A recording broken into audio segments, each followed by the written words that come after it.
brain, but I'll leave it at that. And I'm going to tell you, he's lying.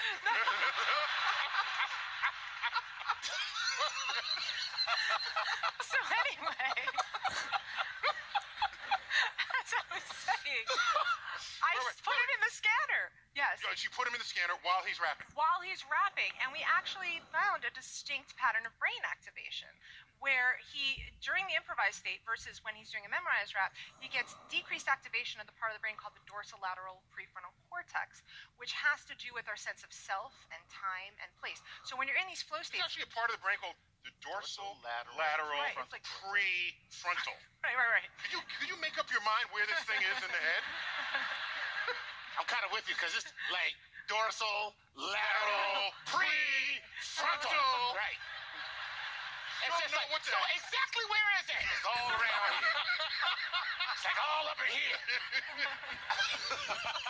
In this exact spot. It's right there.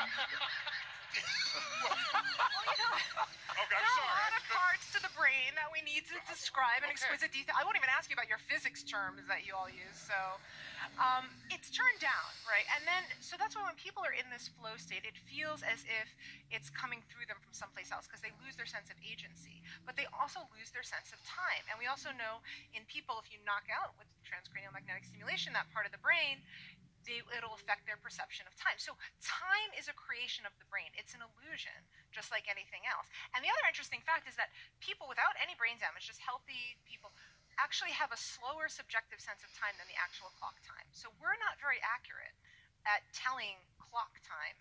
So we have our own kind of internal pace. When I was a kid, I did a really geeky thing just because I could. I trained myself to count seconds precisely.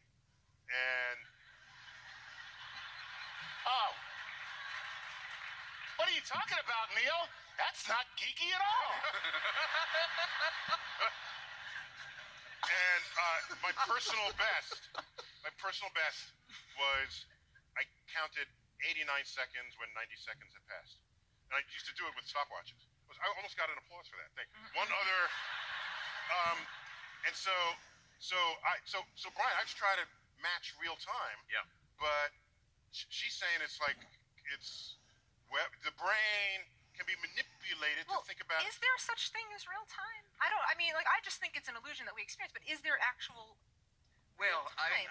from the standpoint of physics, there is a conception of time because that's what allows change to occur. So when people say from a physics standpoint that time is an illusion, I don't really know what they mean. But it is the case that our experience of time, which you say that you can manipulate, which is quite interesting. With magnets. Yeah, exactly. Or Our experience electrodes. of time does not give us insight into the way time actually works. Because once you learn that time for me is not the same as time for you, if we're in motion or if we're experiencing different gravitational fields, these are measurable differences between how your watch and my watch will tick off time based upon what we're doing and where we are.